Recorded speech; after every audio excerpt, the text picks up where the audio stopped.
तो देखो, पिछले क्लास में हम लोग पढ़े थे टी सेल और बी सेल का पूरा काम देख लिए थे। ठीक है, बी सेल में एक बार फिर बोल देते हैं। बी सेल में वो क्या है, एंटीबॉडी बनाता है ना, आईजीजी या जो भी इस तरह का है, वो एंटीबॉडी है।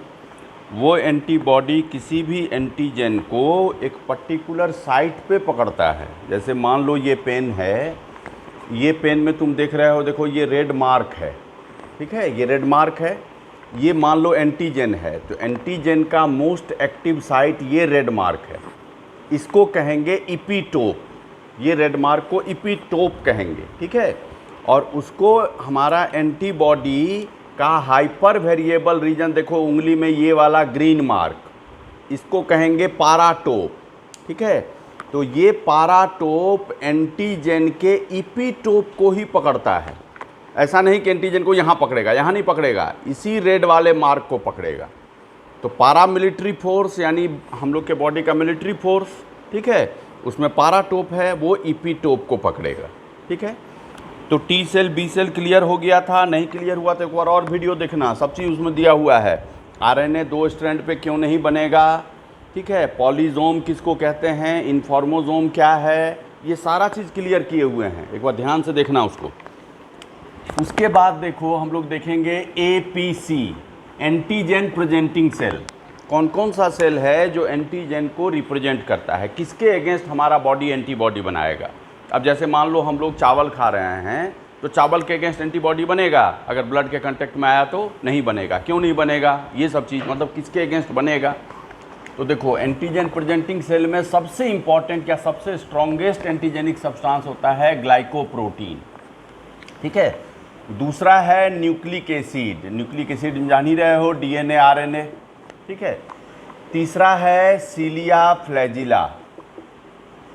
ठीक है, चौथा में हम नाम लिखे हैं हेप्टेंस। हेप्टेंस क्या हुआ, कोई भी डेड सब्सटेंस या केमिकल जो किसी मैक्रोमोलिक्यूल से एसोसिएटेड हो, उसको हेप्टेंस कहते हैं। मैक्रोमोलिक्यूल से एसोसिएटेड कहने का मतलब कार्बोहाइड्रेट, प्रोटीन, फैट उसके साथ एसोसिएटेड हो। तो जैसे मान लो तुम देखते होगे कोई पर्टिकुलर साबुन तुम लगाते हो, या किसी के यहाँ गए, वहाँ पे तुम नहाए तो पूरा बॉडी में दाना दाना हो गया। ठीक है, या कुछ डस्ट को इनहेल कर लिए तो उससे तुमको एलर्जी, खांसी उसी होने लगा। ये सब चीज़ को हेप्टेंस कहेंगे। तो खाली डस्ट जो है वो एलर्जी नहीं कराएगा, या साबुन खाली एलर्जी नहीं कराएगा, वो साबुन में, सोप में कोई मैक्रोमोलिक्यूल्स एसोसिएटेड हो गया है ना, कोई मैक्रोमोलिक्यूल्स एसोसिएटेड हो गया, डस्ट में कोई मैक्रोमोलिक्यूल्स एसोसिएटेड हो गया, तभी वो हम लोगों में एलर्जी कराता है। उस तरह के एलर्जेंस को हेप्टेंस कहते हैं, उस तरह के एंटीजेनिक सब्सटेंस को। ठीक है, उसी तरह देखो नेक्स्ट में हम लोग पढ़ते हैं ब्लड ग्रुप। तो ब्लड ग्रुप डिटर्मिनांट क्रोमोजोम है 9 number chromosome, 9 number chromosome. 9 number chromosome तुम जानते हो हम लोगों में कितना है, 2 ठो है ना, 9 नंबर क्रोमोजोम 2 ठो है।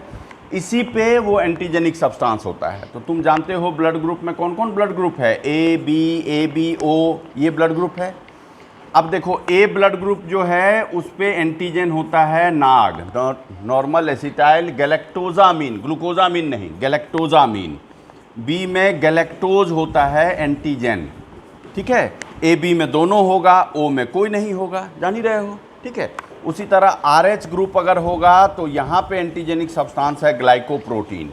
इसलिए ये सब ब्लड ग्रुप से ज़्यादा स्ट्रॉन्गर एंटीजेनिसिटी RH फैक्टर से होगा, क्योंकि तुम जानते हो ग्लाइकोप्रोटीन सबसे स्ट्रॉन्गेस्ट है।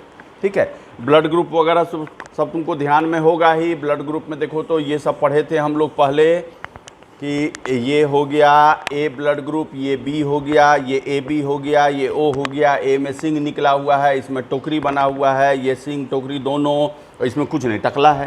ठीक है, इसमें देखो तो ये वाला ब्लड हम इसमें चढ़ाए तो ये क्या समझेगा कि फॉरेन पार्टिकल आ गया, उसके अगेंस्ट एंटीबॉडी बनाएगा, जानते ही हो ये पॉसिबल नहीं है। ठीक है, यहाँ एंटीजन क्या होगा, एंटीजन हम लोग क्या लिखते हैं, ए, एंटीजन ए लिखते हैं। तो एंटीजन अब ए नहीं लिखना, अब ये चीज़ जान लो, नाग होता है। ठीक है, ए भी तो सिंबल है। उसी तरह ये ब्लड इसको देंगे तो जानते ही हो ये भी ट्रांसफ्यूजन पॉसिबल नहीं है, ये इसको दो या ये इसको दो या ये इसको दो, कोई दिक्कत नहीं है, क्योंकि जैसा ये कैरेक्टर वैसा यहाँ भी है, जैसा ये कैरेक्टर वैसा यहाँ भी है। ये टकला है पूरी तरह से तो ये कुछ कर ही नहीं सकता, इसलिए सबको ले लिया, यूनिवर्सल रेसिपिएंट इसको कहते हैं। ये ब्लड इसको चढ़ाओगे तो ये टकला, ये टोपी वाला तुरंत क्या करेगा, मिलिट्री फोर्स बनाओ, मार दो कि इसमें क्या एंटीजन एंटीबॉडी, समझ रहे हो। अब देखो इसमें एक चीज़ और तुम पढ़े थे 11th में ही तुमको पढ़ाए थे, जैसे ये मान लो ए ब्लड ग्रुप है, तो ए ब्लड ग्रुप को कैसे तुम जाने, तो इसमें एंटीजन होता है ए और एंटीबॉडी क्या होता है बी। ये चीज़ तुम ठीक है उल्टा लिख दिया हम ना, कैपिटल होगा एंटीजन ना, कैपिटल में एंटीजन लिखते हैं, एंटीबॉडी को स्मॉल में लिखते हैं। तो एंटीजन ए मतलब अब तुम जान रहे हो नाग होगा। अब इसी में मान लो म्यूटेशन हो गया, इसमें मान लो म्यूटेशन हो गया, तो ये जो म्यूटेशन हुआ तो ये ब्लड ग्रुप देखो तो ये ऐसा हो गया। देखने में कैसा लग रहा है, बिल्कुल ओ के जैसा। तो इस तरह के ब्लड ग्रुप को हम लोग कहते हैं बॉम्बे ब्लड ग्रुप। ये भी तुम जानते होगे, हम लोग पढ़े थे 11th में, ठीक है। ये बॉम्बे ब्लड ग्रुप है। बॉम्बे ब्लड ग्रुप में और ओ ब्लड ग्रुप में क्या डिफरेंस, तो बॉम्बे ब्लड ग्रुप को देखेंगे तो एंटीजन तो नहीं है, लेकिन यहाँ क्या है, एंटीबॉडी बी है। जबकि ओ ब्लड ग्रुप में देखो, ये ब्लड डालो उसके अगेंस्ट भी एंटीबॉडी बनाएगा, ये डालो उसके अगेंस्ट भी बनाएगा, ये डालो उसके अगेंस्ट भी, मतलब इसमें एंटीबॉडी क्या होगा, ए बी दोनों। यहाँ पे क्या है, खाली बी। इससे पता लगता है कि ये ओ ब्लड ग्रुप नहीं है, लेकिन एंटीजेनिक सब्सटेंस नहीं होने के कारण ये ओ के जैसा बिहेव करता है, इसको कहते हैं बॉम्बे ब्लड ग्रुप। ये जितना भी एंटीजेनिक सब्सटेंस हम लोग लिखे हैं ये सब ह्यूमन में पाया जाता है, इसलिए इसको एच सब्सटेंस कहते हैं, ठीक है। एच सब्सटेंस हो गया। यहाँ पे देखो तो कोई एच सब्सटेंस है, तो यहाँ पे क्या लिखेंगे उसका, अगर मान लो इसको जीनोटाइप इसका लिखना होगा तो ऐसे लिखेंगे, छोटा वाला 2 ठो एच, नो एच सब्सटेंस। इसमें जैसे ये है तो इसमें क्या लिखेंगे, बड़ा वाला एच, ठीक है। तो डोमिनेंट रिसेसिव सब समझ ही रहे हो। और ब्लड ग्रुप का ट्रांजैक्शन या ब्लड ग्रुप में क्या एंटीजन होता है, क्या एंटीबॉडी होता है, ये सब समझ रहे हो। नेक्स्ट देखो एपीसी में नेक्स्ट हम लोग पढ़ते हैं HLA फैक्टर। HLA फैक्टर क्या हुआ, human leucocyte antigen, HLA human leucocyte antigen. Leucocyte मतलब समझ रहे हो ना, WBC के ऊपर जो एंटीजेनिक सब्सटेंस होता है उसको हम लोग देखते हैं। तो इसमें मेनली हम लोग पढ़ते क्या हैं, इसमें MHC क्लास प्रोटीन पढ़ते हैं। ये प्रोटीन जो है यही WBC के ऊपर एंटीजेनिक सब्सटेंस होता है। इसको कहते हैं मेजर हिस्टोकम्पैटिबिलिटी। तो हिस्टोलॉजी मतलब टिश्यू, स्टडी ऑफ टिश्यू।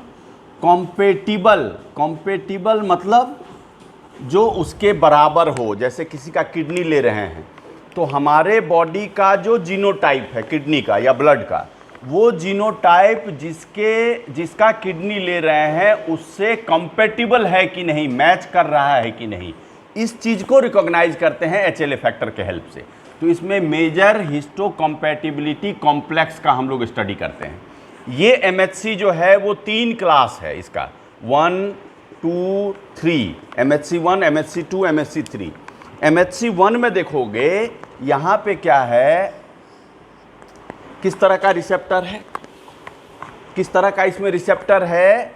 इसमें देखो सबसे पहले तो ये देखो कि MHC1 जो है ये 1 बहुत तरह का होता है, मतलब इसका अभी तक नोन जो वेराइटी है वो 32 टाइप्स का, ये तुमको 6-7 साल पहले का बोल रहे हैं, और भी अब खोजा जा चुका होगा, ठीक है। 32 टाइप्स का हैप्लोटाइप्स है, ठीक है, 32 टाइप्स का हैप्लोटाइप्स है ये। तो हैप्लोटाइप्स क्या हुआ, जैसे देखो HLA फैक्टर का या MHC का हम लोग डिटर्मिनांट क्रोमोजोम कौन है, 6th क्रोमोजोम। तो 6 नंबर क्रोमोजोम 2 ठो है ना, ये 1 ठो 6 नंबर क्रोमोजोम हुआ, ये दूसरा 6 नंबर क्रोमोजोम हुआ। तो मान लो फादर से जो क्रोमोजोम आया वो ये है, मदर से जो क्रोमोजोम आया वो ये है। मान लो फादर से भी MHC1 वाला आया, मदर से भी MHC1 वाला आया, तो किस तरह का आया देखो, मान लो 1A1 वाला आया फादर से, मदर से आया 1A2 वाला, इस तरह का, ठीक है। या मान लो मदर से आया 1B3 वाला आया, इस तरह का। ये सबको हम लोग कहते हैं हैप्लोटाइप। तो 32, 33 टाइप का या आज 40 टाइप का हो गया होगा। ये सब समझ रहे हो ना कि मतलब ये इतना तरह का है, 1A, 2B, 3A, सॉरी 1 तो लगा ही रहेगा, 1A, 1B, 1C, 1D, 1Z और A1, A2, A3, ये भी होगा। 33 है तो 26 है ना टाइप का लेटर होता है, ठीक है। 33 लिखा हुआ है तो निश्चित रूप से उसमें कुछ न कुछ, ठीक है, कुछ न कुछ उसमें हैप्लोटाइप्स वगैरह इस तरह का होगा। इसमें तुम देखोगे कि ये जो प्रोटीन है, ये प्रोटीन में क्या है, न्यूक्लिएटेड रिसेप्टर है। यहां देखो न्यूक्लियस में रिसेप्टर है, ठीक है।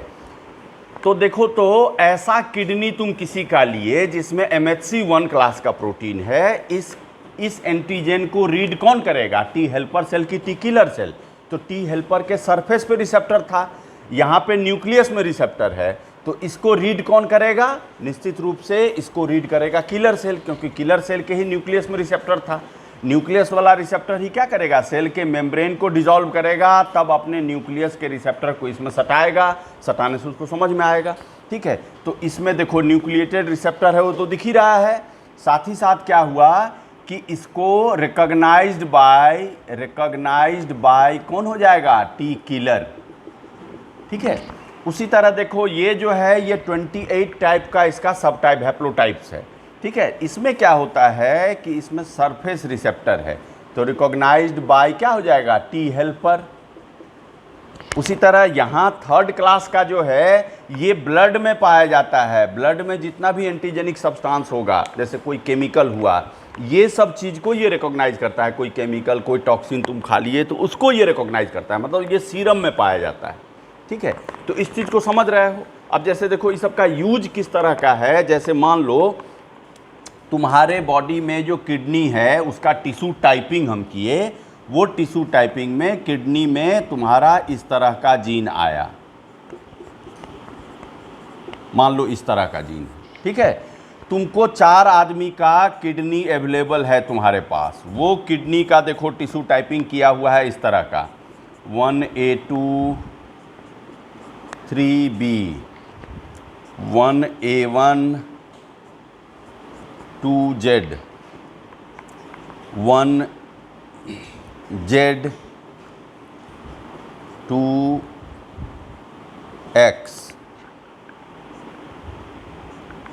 2Z 3B। किसका किडनी लेना तुम पसंद करोगे? तो कम से कम ये देखा जाता है कि 50% जीन जो है वो कम से कम मिलना चाहिए। तो देखो यहाँ 1A1 है और यहाँ भी 1A1 है, बाकी तो कोई मैचिंग नहीं है, तो ऑब्वियस है इस आदमी का किडनी तुमको चलेगा। तो कॉम्पेटिबिलिटी कैसे हम लोग रिकॉग्नाइज करेंगे, समझ रहे हो ना, MHC में कैसे क्या करेंगे, ठीक है। इसी में क्या होता है, अब जैसे मान लो इस तरह का देखो एग्जैक्ट कॉपी मिलना बिल्कुल इम्पॉसिबल है, ठीक है। मतलब वो बिलियंस में किसी एक में ऐसा होता है कि एग्जैक्ट जो डोनर है और रेसिपिएंट है उसका 100% जीनोटाइप आपस में मिल जाए, ठीक है। ये एकदम इम्पॉसिबल चीज़ है। तो इसमें करते क्या है हम लोग कि जब भी किडनी ट्रांसप्लांट करना है तो उसमें क्या करते हैं, इम्यूनो सप्रेसिव ड्रग का इंजेक्शन देते हैं, ठीक है। तो इम्यूनो सप्रेसिव ड्रग में सबसे कॉमन इम्यूनो सप्रेसिव ड्रग जो इंजेक्ट किया जाता है वो है साइक्लोस्पोरिन ए। साइक्लोस्पोरिन ए जो है ये हम लोग को मिलता है ट्राइकोडर्मा से। ट्राइकोडर्मा तुम पढ़ोगे, वो फंगल डिजीज में पढ़ा होगा ट्राइकोडर्मा, ठीक है। तो ट्राइकोडर्मा से ये साइक्लोस्पोरिन ए मिलता है, ये बहुत ही अच्छा इम्यूनो सप्रेसिव है। तो इसका इंजेक्शन देते हैं, उसके बाद हम किडनी ट्रांसप्लांट करते हैं, और ट्रांसप्लांट करने के 3 दिन 4 दिन बाद फिर एक तो इंजेक्शन ये वाला देते हैं, ताकि इम्यून सिस्टम जो है वो सप्रेस रहे। उसके बाद लाइफ लॉन्ग खाना पड़ता है इम्यूनो सप्रेसिव ड्रग। किसी भी दिन इम्यूनो सप्रेसिव ड्रग तुम खाना छोड़ दिए, बस उसी दिन एंटीजेनिक सब्सटेंस बनना एंटीबॉडी बनना शुरू होगा और कहानी ख़त्म कर देगा, हैप्पी बर्थडे करवा देगा तुरंत।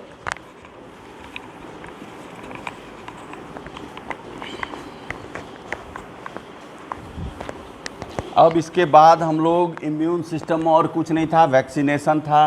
तो वैक्सीनेशन में कुछ कुछ डिस्कवरी है, उसको तुम देख लेना, नाम वाम थोड़ा सा है कि जैसे फर्स्ट जनरेशन वैक्सीन।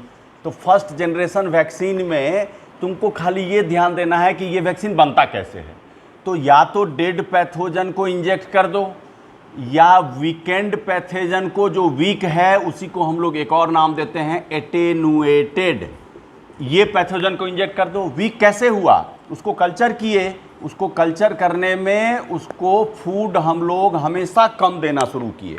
तो एकदम ऐसा पैथोजन है कि 4-5 दिन 10 दिन इसको ऐसे ही छोड़ दिया जाए तो मर जाएगा, ये इस तरह का पैथोजन है। इस तरह का पैथोजन को इंजेक्ट कर दो आदमी में, तो वो प्रॉपरली डिजीज फैला नहीं पाएगा, और जब तक डिजीज फैला नहीं पाएगा तब तक हम लोग का बॉडी उसके अगेंस्ट एंटीबॉडी बना देगा। ऐसे भी हमारे बॉडी में रह भी गया वो, तो वो अपने आप डेथ कर जाएगा, इतना कमज़ोर है वो।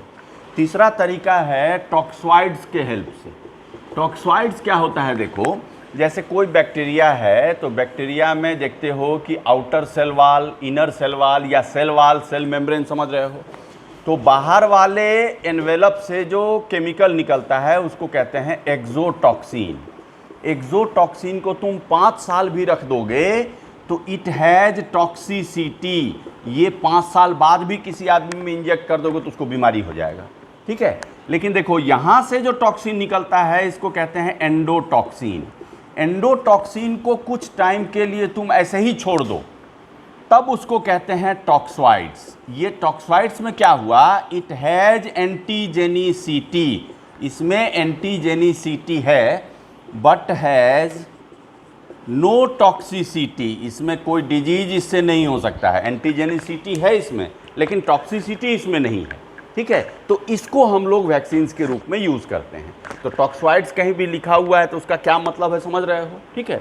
अब बहुत सारे स्टडी मटेरियल में हो सकता है तुम अपने देखोगे या बुक वगैरह में लिख देता है टॉक्सॉइड्स एक्सोटॉक्सिन से बनता है, लेकिन रियलिटी ये है, ठीक है। बाकी तुमको क्या लिखा है उससे हमको मतलब नहीं है। तो फर्स्ट जनरेशन वैक्सीन में क्या क्या हुआ, जितना वैक्सीन का नाम तुम जानते हो, जैसे हेपेटाइटिस का भी नाम जानते हो तो उसको भूल जाओ, उसको छोड़ के जितना वैक्सीन का नाम तुम जानते हो वो सब फर्स्ट जनरेशन वैक्सीन। जैसे डीपीटी फुल फॉर्म जानते होगे, डिप्थेरिया, पर्टूसिस, टिटनस। बीसीजी क्या क्या नाम, मतलब बीसीजी का फुल फॉर्म क्या हुआ, बेसिलस कैलमीट गुएरीन। ये वैक्सीन जो है वो टेलीविज़न के लिए दिया जाता है, ठीक है, टीवी के लिए। उसी तरह से एमएमआर, एमएमआर क्या हुआ, मीजल्स, मम्प्स, रूबेला, पोलिया जानबे करते हो, ठीक है। तो और कौन सा वैक्सीन है, बाकी तो सब जान रहे हो। जितना कॉमन वैक्सीन तुम जानते हो वो सब फर्स्ट जनरेशन वैक्सीन। अब सेकेंड जनरेशन वैक्सीन में देखो, second generation vaccine DNA recombinant technology से बनाया जाता है। डीएनए रिकम्बिनेंट टेक्नोलॉजी क्या हुआ, मान लो किसी बैक्टीरिया या वायरस से कोई डिजीज होता है, तुम उसका डीएनए निकाल लिए, ठीक है। ये डीएनए किसका है, पैथोजन का, डिजीज कराने वाले एनिमल का डीएनए है, ठीक है। इस डीएनए में क्या करते हैं हम लोग, इसमें देखो आप तो तुम लोग बहुत चीज़ पढ़ लिया होगा, यही सब तो गलती करता है, तुम लोग पढ़ उड़ लेता है। सो जैसे ये डीएनए है तो डीएनए में एक ठो पढ़ता होगा प्रोमोटर सेक्शन, प्रोमोटर, और ये स्ट्रक्चरल जीन है। यही प्रोमोटर ना काम करने के लिए अलाउ कराता है कि ये स्ट्रक्चरल जीन पर्टिकुलर प्रोटीन या जीन बनाए, ठीक है। तो हम लोग क्या करते हैं, जनरली जो काम होता है, जैसे हेपेटाइटिस का बना था तो उसमें क्या करते हैं, इस डीएनए में प्रोमोटर सीक्वेंस के पार्ट को काट के हटा दिए। अब प्रोमोटर सीक्वेंस के पार्ट को हटा दिए काट के, तो देखो तो ये जीन काम कर पाएगा, अब नहीं काम कर पाएगा ये कोड। इसमें क्या करते हैं, ईस्ट का जीन जोड़ दिए, ईस्ट का जीन जोड़ दिए। ईस्ट वाला जो प्रोमोटर है वो प्रोमोटर इस जीन से काम करवा लेगा, ठीक है। लेकिन ऑब्वियस है इसमें सबठो जीन एक साथ तो काम नहीं कर पाएगा, प्रॉपरली सबठो काम कर पाएगा। मान लो 1 मिलियन जीन है तो उसमें मुश्किल से 10,000 जीन से ये प्रोमोटर काम करा पाएगा, बाकी एग्जैक्ट प्रोमोटर तो उस तरह का है नहीं। तो इसमें ऐसा देखा जाता है कि जो पार्ट, जो जीन टॉक्सिन बनाता था, जो जहर बनाता था जिससे बीमारी होता है, वो जीन खाली काम न करे, ऐसा प्रोमोटर लगाते हैं, ऐसे एनिमल का प्रोमोटर लगाते हैं, ठीक है। तो इस तरह का हम लोग देखते हैं कि ये जीन काम न करे, बाकी ये पूरा डीएनए को वैक्सीन के रूप में डाल दो। तो क्या हुआ, रिकम्बिनेंट डीएनए, जो ट्रांसजेनिक्स कह सकते हैं कि फॉरेन पार्टिकल या फॉरेन जीन के साथ मिला हुआ है, इसको हम लोग यूज़ करते हैं, ठीक है। तो ये होता है सेकेंड जनरेशन वैक्सीन। इस सेकेंड जनरेशन वैक्सीन में हेपेटाइटिस का वैक्सीन, हेपेटाइटिस सीरीज का जितना वैक्सीन है सब इसी से बना है, ठीक है। तो रिकम्बिनेंट डीएनए टेक्नोलॉजी का इसमें यूज हुआ है। थर्ड जनरेशन वैक्सीन जो है वो और भी प्यूरिफाइड है। क्या प्यूरिफाइड है इसमें, इसमें क्या देखते हैं कि जो पैथोजन है उसका आरएनए निकाल लिए, मतलब डीएनए निकला, डीएनए से आरएनए बना लिए, ठीक है। आरएनए में तुम जान रहे हो इस तरह से जीन वाला सीक्वेंस होगा। इसमें क्या करते हैं, इसके आरएनए के जैसा ठीक कंप्लीमेंट्री यानी कि एंटीसेंस आरएनए, एंटीसेंस आरएनए इस आरएनए के हेल्प से बना लिए। कैसे बना लेंगे? तो सिंपल है ना, जैसे ये देखो, ये डीएनए है, ये डीएनए से ये वाला आरएनए इस स्ट्रैंड पे बना, तो हम लोग इस डीएनए को एक्टिवेट करेंगे ताकि इसी स्ट्रैंड पे आरएनए बने। ठीक है, ठीक समझ रहे हो? इसी स्ट्रैंड पे आरएनए बने। तुम जैसे अभी तुम जेनेटिक्स में क्या पढ़ रहे हो? कुछ तो पढ़ ही रहा होगा जेनेटिक्स में। ट्रांसलेशन पढ़ लिया? ट्रांसलेशन और नहीं पढ़ा है तो देखो, देखो ये हुआ डीएनए। ठीक है, ये डीएनए में आरएनए मान लो यहाँ से बनना शुरू हुआ, मतलब ये वाला स्ट्रैंड आरएनए बना रहा है। ये स्ट्रैंड आरएनए तभी बनाएगा जब उसके अपोजिट वाले स्ट्रैंड पे प्रोमोटर सीक्वेंस होगा। ठीक है, तुमको इस डीएनए पे ये स्ट्रैंड में आरएनए बनवाना है, तो उसके लिए काम करना होगा। बैठ के इसे बोर्ड पे पढ़ाने से काम नहीं चलेगा। ये प्रोमोटर सीक्वेंस को काट के वहाँ से हटाओ, और ये प्रोमोटर में जो भी सीक्वेंस है उसको यहाँ इस स्ट्रैंड पे जोड़ो। यहाँ प्रोमोटर को जब शिफ्ट करोगे तो आरएनए अब यहाँ नहीं बनेगा, अब आरएनए यहाँ से बनना शुरू हो जाएगा। ठीक है, तो ये आरएनए जो होगा इसका ठीक कंप्लीमेंट्री होगा एंटीसेंस आरएनए। तो एंटीसेंस आरएनए बनवाते हैं। एंटीसेंस आरएनए बनने से क्या हुआ, जैसे देखो यहाँ पे हम जीन लिख रहे हैं AUG CUC CAG, मान लो इतने ही लिखते हैं। तो एंटीसेंस आरएनए जब बनेगा तो वो बनेगा UAC GAG GUC, इस तरह का बना। अब जब ही ये बना तो ये क्या करेगा, बेस पेयर कर लेगा इसके साथ। बेस पेयर जब ही करेगा तो ये जीन अब काम के लायक नहीं बचा, आपस में गला मिल गया ना, तो इसमें कहेंगे नहीं ये जीन अब साइलेंट हो गया, ये किसी काम का नहीं रहा, तो जीन साइलेंसिंग इसी मेथड को कहेंगे। तो एंटीसेंस आरएनए से पैथोजन जो आरएनए प्रोड्यूस करता है उस आरएनए को इनएक्टिवेट करने का वैक्सीन हम पहले डाल दिए हैं। उस वैक्सीन में है क्या, वैसा डीएनए जो एंटीसेंस आरएनए बना है।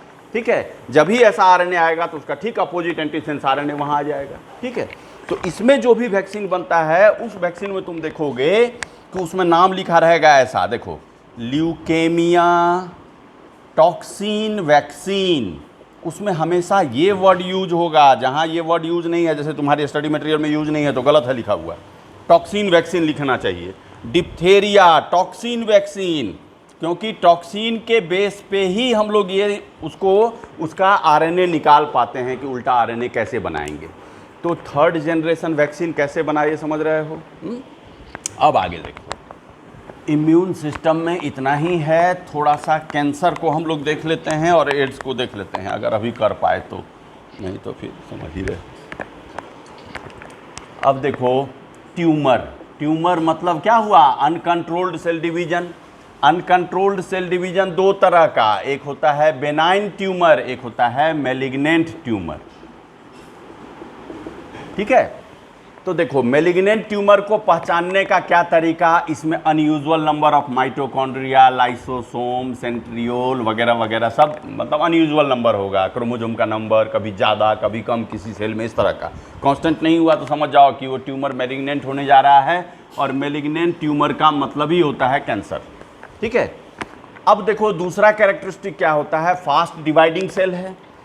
सेल जैसे डिवाइड करता है तो सेल का मेम्ब्रेन बना, सेल का मेम्ब्रेन या तो लिपिड या प्रोटीन होगा, या नहीं दोनों होगा। अब लिपिड में देखो, लिपिड प्योर लिपिड के रूप में तो रहता नहीं है, या तो ग्लाइकोलिपिड या लाइपोप्रोटीन। उसी तरह ग्लाइकोप्रोटीन या लाइपोप्रोटीन, तो हमको दूसरा से मतलब नहीं है। ग्लाइकोहेड अगर है तो ऑब्वियस है उसके चारों बगल वाटर का फिल्म रहेगा, क्योंकि तुमको हम पहले बता चुके हैं कि कार्बोहाइड्रेट में वाटर रिटेंशन कैपेसिटी सबसे ज़्यादा कार्बोहाइड्रेट में, वाटर एब्जॉर्प्शन कैपेसिटी सबसे ज़्यादा प्रोटीन में। तो रिटेन करना मतलब उसके सरफेस के चारों बगल वाटर का फिल्म बनना। ठीक है, अब कैंसर जब हुआ तो फास्ट सेल डिवीजन होता है। अब इसमें सेल डिवीजन हुआ, ये तुरंत दो ठो नया सेल बनाया, नया सेल में लिपिड प्रोटीन है। अब इसका प्रोसेसिंग होगा, इसमें ग्लाइको पार्ट जुड़ेगा, इसमें भी जुड़ेगा, इसमें भी जुड़ेगा, इसमें भी जुड़ेगा, लेकिन ये टाइम नहीं है। जब तक ये जुड़ा तब तक ये तुरंत डिवाइड करके फिर दो ठो बना दिया। तो जब ग्लाइको पार्ट नहीं जुड़ा इसमें तो इसके ऊपर वाटर का फिल्म रहेगा, नहीं रहेगा। अगर ये जुड़ता ग्लाइको पार्ट तो देखो ये सेल के ऊपर वाटर का फिल्म, ये सेल के ऊपर वाटर का फिल्म, वाटर वाटर दोनों पास में रहेगा तो क्या होगा, दोनों साइड में वाटर, तो सेल आपस में सटेगा नहीं, और वाटर का फिल्म है दोनों तरफ, तो कोहेसिव फोर्स सेल को दूर भी नहीं भागने देगा और आपस में सटेगा भी नहीं, ये भी समझ रहे हो। लेकिन जब ये वाटर का फिल्म नहीं बनेगा तो ऑब्वियस है ये सब सेल तो आपस में सटेगा। मतलब सबसे पहला चीज कैंसरस सेल में क्या हो जाएगा, cancerous cell lack contact inhibition, मतलब कॉन्टैक्ट इनहिबिटेड न हो, ये सिस्टम लैकिंग होता है। मतलब आपस में कैंसरस सेल आपस में फ्रिक्शन करेगा, फ्रिक्शन करेगा तो ये फटेगा मेम्ब्रेन, इसका प्लाज्मा निकलेगा, प्लाज्मिनोलाइसिन कहते हैं, वो दूसरे प्लाज्मा को भी डिजॉल्व कर देगा। तो कैंसरस सेल के चारों बगल हमेशा लिक्विड भरा रहता है ताकि ये इधर से उधर तैरता रहे, भाग जाए इधर से उधर, समझ रहे हो ना। तो इसीलिए हम लोग कहते हैं कैंसरस सेल सोज मेटास्टेसिस, मतलब migration of cancerous cell from one side to another side. क्यों? तो इसमें कॉन्टैक्ट इनहिबिशन तो है ही नहीं, पकड़ा रहता है ही नहीं है एक दूसरे को, ठीक है, प्रोसेसिंग नहीं होने के कारण, ठीक है। तो मेटास्टेसिस होगा, समझ रहे हो इसको बढ़िया समझ रहे हो। इसलिए कहा जाता है किसी को कैंसर हुआ है तो वहाँ ऑपरेशन नहीं होना चाहिए। ऑपरेशन होने से कैंसर जो मान लो 10 दिन में फैलता वो दूसरे दिन फैलने लगेगा। तुम देखो ना खुद, जैसे यहाँ ये कैंसरस सेल है, इस तरह का कैंसरस सेल है, सब आपस में सटा हुआ है। अब तुम क्या किए, यहाँ निडिल लगाए। एक तो कैंसरस सेल ऐसे ही चारों बगल लिक्विड है, निडिल लगाए तो और भी ज़्यादा उसको प्रेशर पड़ा भागने का, ठीक है। तो जो मेटास्टेसिस 10 दिन बाद होता है वो दूसरे दिन ही मेटास्टेसिस होने लगेगा। इसलिए कहा जाता है कैंसरस सेल में सीजेशन या सीजर उसको उसमें नहीं लगना चाहिए, ठीक है, वो बहुत जल्दी स्प्रेड करता है, ठीक है। लास्ट टाइम में तो लगाते ही हैं। अब जैसे मान लीजिए किसी को कीमोथेरापी करना है तो कैसा केमिकल, कितना डोज का केमिकल डालेंगे, तो इसके लिए तो सेल का स्टडी करना पड़ेगा, किस स्टेज का कैंसर है। तो उस समय हम लोग क्या करते हैं ना, सब चीज़ सेट कर लेते हैं कि केमिकल कितना डालना है, खाली ये डोज बचा हुआ है। उसके बाद क्या करते हैं, ऑपरेशन के टाइम में जब कीमोथेरापी देंगे उससे 5-6 घंटे पहले FNAC, fine needle cell aspiration, उससे क्या करते हैं, मान लो लीवर कैंसर है तो निडल घुसाए, लीवर का एक तो सेल निकाले, सेल निकाल के देखे कि कैंसर किस स्टेज में है, कितना केमिकल का डोज देना है। 4-5 घंटे पहले ये काम किए, ठीक है। 2-3 घंटे में रिपोर्ट आ गया, उसके बाद केमिकल उस तरह का डोज का बनाए और सीधा कीमोथेरापी शुरू कर दिए। मतलब अभी मेटास्टेसिस थोड़ा बहुत हुआ होगा, शुरू हो गया, ठीक है। अब देखो कैंसरस सेल में क्या है, ये एक सेल है, ये डिवाइड करके ढेरों सारा सेल बनाया। ये सेल डिवाइड क्यों किया इतना फास्ट, क्योंकि यहाँ पे ब्लड वेसल था, ब्लड वेसल इसको खूब खाना पीना दे रहा था, N/C रेशियो इसका खूब तेजी से बढ़ रहा था। अब ये सेल डिवाइड करके इतना सेल बनाया, ये सेल भी कैंसरस हो गया, ये भी डिवाइड करने लगा। अरे भाई इसको कौन खाना पीना दिया। तो देखो कैपिलरी का एक एक्टिविटी हम लोग पढ़े थे ना 11th में, PDGF एक्टिविटी। तो कैपिलरी अपने आप को एक्सपेंड करता है, मतलब नया ब्लड वेसल बन जाएगा ताकि सब कैंसरस सेल को आराम से खाना मिलता रहे, जल्दी जल्दी कैंसर करके ये सब झंझट से मुक्ति मिल जाए, ठीक है। तो कह सकते हैं ना